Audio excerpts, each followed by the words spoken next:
Morning and welcome to the Conscious Capitalism Portland, Maine's ESOP 101, The Power of Employee Ownership. I'm Erika Gabrielsen Neumann. I'm on the leadership circle of Portland, Maine Conscious Capitalism Chapter and founder of the EG Group.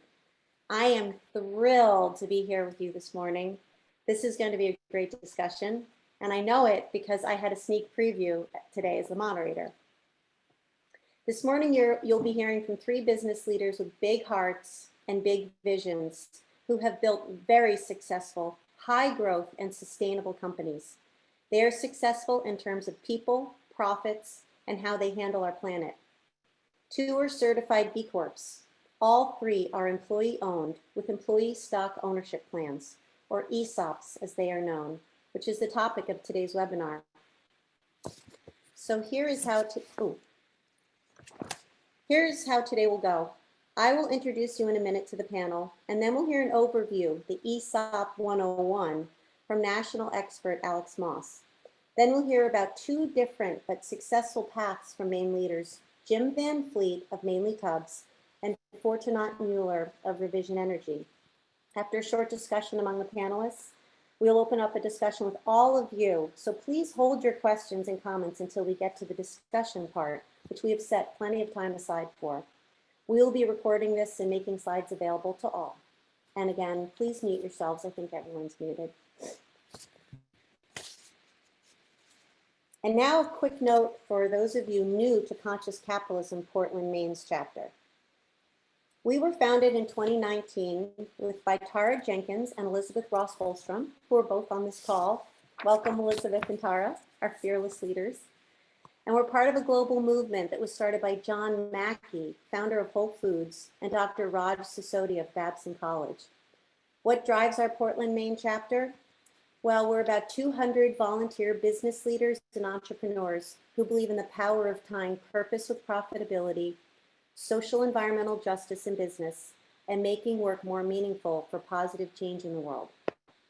And now I'd like to tell you a little bit about our panelists and have them say hello, and you'll be hearing their stories in a little bit. First, Revision Energy. Revision Energy has more than 250 employee owners working in Maine, New Hampshire, and Massachusetts. Since 2003, they have installed more than 7,000 solar energy systems throughout northern New England, leading the transition from fossil fuels to renewable energy.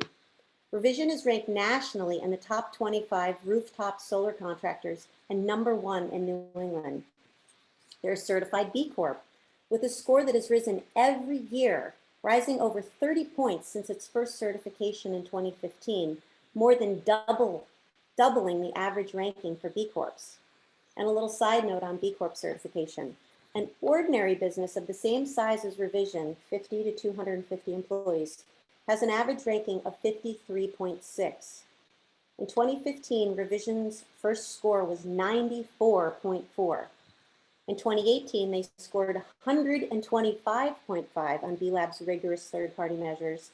And in 2019, Revision was named by B-Labs as Best for the World company in 3 different categories: overall, workers, and change makers. Incidentally, that same year, Praxis was also given high honors for Best in the World. Welcome, Fortunat. Thanks, Erika. It's great to be here. Mainly Tubbs. Mainly Tubbs is Northern New England's largest hot tub sauna and swim spa retailer. In 1993, Mainly Tubbs had a small store on Marginal Way in Portland, Maine. That same year, Jim Van Fleet took the role of CEO. Mainly Tubbs now has retail locations in Scarborough, Maine, and Rye and Bedford, New Hampshire, and has continued to be the largest volume store retailer in the world for the largest hot tub manufacturer for over 15 years and counting. Jim converted Mainly Tubbs to a 100% employee-owned company in 2016. Since ESOP inception, Mainly Tubbs stock has outperformed Apple by more than 4 times, proving yet again the value of team management. Jim has recently retired as CEO, but currently serves as the chairman of the board of directors. Good morning, Jim.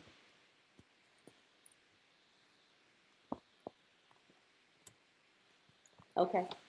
And Praxis Consulting Group. Co-founded by Alex Moss in 1995, Praxis Consulting Group is based in Philadelphia and is one of the most respected firms in its field, working with hundreds of organizations on conscious culture, employee ownership, and shared prosperity. Initially, Praxis provided communication training and organizational development to employee-owned companies. For more than 25 years, Praxis has worked extensively with employee-owned companies. And today, the company works with nonprofits, socially responsible businesses, and other organizations interested in developing workplace cultures that maximize employee engagement and responsibility. It offers services in leadership development, coaching, union management partnerships, process improvement strategies, strategic planning, governance, and conflict management. Alex is a national expert on ESOPs. He serves as a trustee of the Employee Ownership Foundation. He is a past member of the board of directors of the National Center for Employee Ownership and served on the board of directors and the board of governors for the ESOP Association. Good morning and welcome, Alex. Thanks, Erika. Thank you all for being here. And now I'll hand this over to you, Alex, to give us an overview of what an employee stock plan is. Sure, great. So we thought most of today is going to be about the stories, which it should be, because we want to hear the kind of lived experience of choosing to share ownership of your organization with your workers. And at the same time, every time we try to do that, people come back with questions about what about this, what about that? So we thought we'd start with a couple of minutes of kind of ESOP basics. And therefore, there's no way I'm going to cover the entire panoply of everything about ESOPs. But it's just, 10, 15 minutes to kick us off. Feel free to ask questions on that. But what we really want to get to is the stories from mainly Tubbs and Revision Energy around how, why'd you do this and how did it work and what would you do different? What have you learned? How'd you choose ESOP instead of other alternatives? So that's where we're headed. And I'm going to impose on you just a little bit of definitional framework for ESOP. I should say that I'm standing squarely on the shoulders of one of our participants here, Peter Pitagoff, and Peter probably doesn't even know that. But in a prior life, in a former organization, he and his colleagues were the inspiration for my early career into employee ownership and have always been a guiding light in this world. So just a nod and a thank you to Peter. And I also want to acknowledge John Murphy, who's joining us. I'm not in the business of selling ESOPs, and I think it's really important for our presentation today. We're not trying to talk anybody into it. What we want is we want informed awareness of different kinds of alternatives, because for some people, the conscious capitalism framework, you want this piece, and that's what you want. And you sort of look at your ownership structure and you say, there's other alternatives that align with that or are different from that. And you're going to sort of pick and choose different pieces. Some of us, including my firm, are benefit corporations. We're a founding B Corp. But that's not going to be right for everybody. And I think, as you'll hear from Jim and you'll hear from Fortunat, and certainly from me, there's not a right answer. And what we want is people to have really good, clear information so you can pursue these things and make decisions that are best for you. And if you really want a deep technical dive on ESOP, I'd send you to John Murphy from Atlantic Management in Portsmouth, who's joining us today. There's certainly plenty of other people, but John happens to be here, so I'll give him a quick nod. So what's an ESOP? I'm an organization development consultant. I'm interested in people and culture. And what we've learned after all these years is that organizations that really intend to engage their workforce, that really intend to build a business around culture, inclusion, and decision-making at appropriate levels, those companies are particularly good fits for ESOPs because it's an ownership structure that aligns with a set of cultural values. The ESOP itself isn't the cultural values. So I want to talk about what the ESOP is and isn't, but people do them, in my experience, for a range of reasons. But starting with the idea that we're trying to build and reinforce a culture. So what's the basic definition of the ESOP is it's a federally regulated retirement plan. It's like a cousin of your 401k plan. But instead of the employees taking money out of their paychecks and doing a salary deferral to buy stocks of outside companies, what the ESOP is a company contribution only mechanism where that funding, instead of buying outside shares, is purchasing the stock from the people that used to own it yesterday, whether they're the founders or the second generation. And I think when we get to Jim and Fortunato, we'll hear some very different stories of, was this a founder transition story? Was this ownership sharing earlier on in the process? So ESOPs work at different stages in the life cycle. The one place where they don't work is in startups, because you have to have a company that has some value. So you have a retirement plan. I'll give you a quick diagram of how it works, although we're not going to dwell on the transaction mechanics today. And it's really a unique form of ownership in the US. The rest of the world doesn't do this unless they're copying us. If you go to Italy or Spain or Japan or Germany, where they have other kinds of ownership sharing. In the United States, the most common form of ownership sharing that includes the most 14 million employees and 7,000 companies is this kind of retirement plan called ESOP. It's not a public company. You can have an ESOP in a public company, although that's relatively rarer. Mostly they're private firms that are much, much smaller, anywhere from a couple of dozen employees to a couple of thousand employees. And we've worked with them across that scale. And they're companies that are not strictly private owned in the sense that it's not just the ownership of one or two people anymore.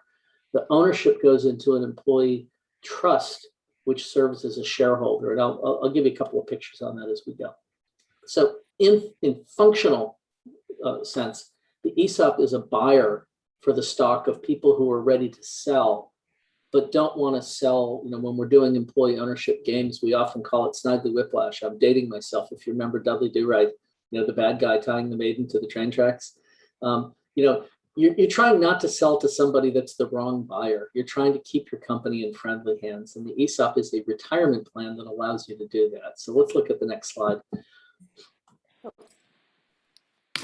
Okay. Thanks. So what are the benefits? The first one is this notion that I already mentioned of sharing success, sharing opportunity. The guy that invented the idea said the problem with capitalism is we don't have enough capitalists. We want to share really broadly. There's a lovely 45-second video of Bernie Sanders and Ronald Reagan in 1985 extolling the virtues of employee ownership. This is ideologically ambidextrous, as Peter's old friend and my friend Chris Mackin will say. It appeals to the left, it appeals to the right, because we're bringing more people into ownership. It's a way of providing liquidity, a buyer for shares of stock in a company that doesn't want to sell to other buyers because you don't like who they are, and this is better in some cases when it fits. It's a way of keeping your company independently owned, preserving your legacy, protecting employees and the communities that you serve. There are two key tax advantages that are way beyond our time today, but I'll name them. One of them is that if you were to sell all of the shares in your company to an ESOP and become a 100% ESOP S corporation, then you literally stop paying federal income taxes and income taxes in most states. So I hope I get your attention with that. That's for real. That's something that Congress put in place in the late 90s to encourage the formation of more ESOPs. No income tax federally and in most states, if and only if the ESOP owns 100% or darn near close to 100%. The other big tax advantage of ESOPs is that those who are business owners in a C Corp environment, as long as you meet a variety of constraints, starting with at least 30% of the company in the ESOP, you can defer recognizing capital gains tax on that. So you have these tax advantages that aren't usually driving everybody's behavior, but all else equal, you want to take advantage of them. So be aware of that. We can come back and talk more about it if you have technical questions. How does it work mechanically? High level, the ESOP receives contributions. The employees don't put money in, and those contributions are used to buy shares. And the ESOP then takes the shares and allocates them into accounts of all of the participants, people who qualify to participate in the ESOP. And there are very strict requirements to make sure everybody's in. And then the value goes up or down every year. We hope up, but in most companies, it'll bounce around. And then after the participant leaves the company, typically at retirement, but there are very specific rules for what happens if you leave pre-retirement, of how you get your benefits. The value of the shares in your account is paid out to you, and the shares go back into the ESOP. There are innumerable mechanical variations of this.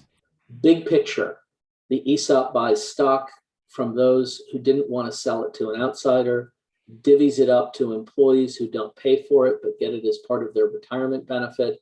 The stock hopefully grows, bounces up and down, and the value of that stock is paid out to employees later when they leave the company.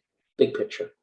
Let's look at the implications of some of the companies that have done this, and then we'll look at what changes and what doesn't. So here's a national map. Next one down. That's okay.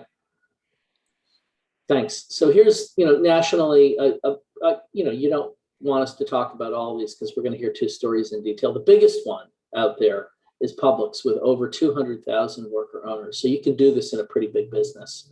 I'm on the board of one company that has about 4,000 employee owners. Relatively large, medium-sized, down to 20 or 30 employees. There's an ESOP in Portland with about 30 employees. So the scale is broad. The oldest one that I know is King Arthur Baking over in Norwich, Vermont. You know them. They've been in business almost since before there was the United States, since 1796. And their idea of the ESOP is they want to stay independently owned by their employees another 200 years. Thank you very much. They don't want to be owned, by Gold Medal or, whoever, whatever private equity firm happens to buy them from day to day. There's a range of other companies you probably, you eat Cliff Bars, or you've eaten Lighthouse salad dressing, or Keehee Foods is a big distributor that's also a B corporation. Eileen Fisher is a women's clothing designer that's also a B corporation, etc. Closer to home in Maine, there's the next slide. There are quite a few. We didn't try to get all of them, but we got a handful of some of the better known ones, starting with Revision and Mainly Tubbs, Chinbro, of course, Daymark in Portland and Worcester, Johnny Selected Seeds, Sebago Technics, Moody's. You know a lot of these companies because they're in your backyard. You may not have known that they were ESOP owned, and not all of these, but most of them are 100% ESOP owned through the ESOP, but not all. So what changes and what doesn't? Formally, if you think about a conventional corporate structure, you have shareholders at the top, and if you own a share of Coca-Cola, you can go to a shareholder meeting, but you can't do much. You don't get to tell them, I want to start making yogurt, because they'll throw you out with your share of stock.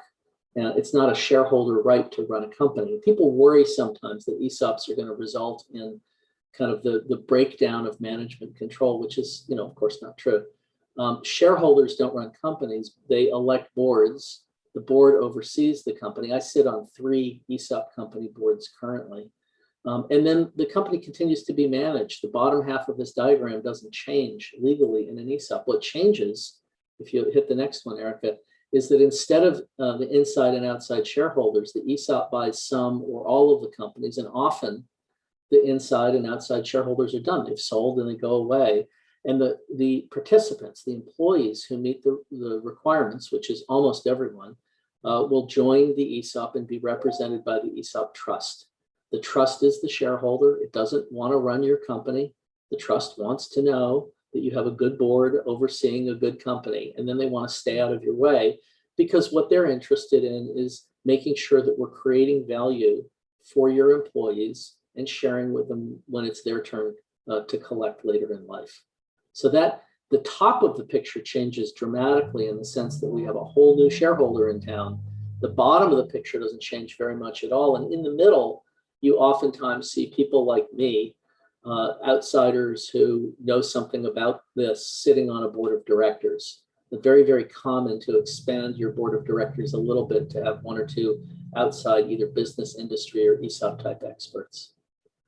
So I think that's about it. Erika, what's the next one? Yeah, I think I hope that's enough of kind of a teaser of what ESOPs are to get us started. We wanted to get that on the table. And Erika, if you'd like, I can take one or a light question, but not a deep technical one if there's a burning one.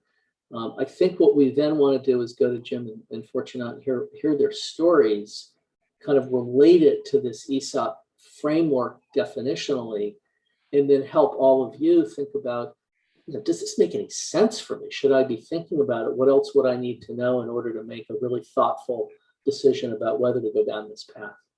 Erika? Yeah, thank you so much, Alex. And like I said, we'll make these slides available, and there are more resources that we'll be sharing with you. So yeah, I would love to jump right in with Jim and Fortunat, starting with Fortunat, and have you both tell us what was happening when you made this decision. What was your role in the company? A little bit about the story. Why did you do this? We've heard. Thank them too.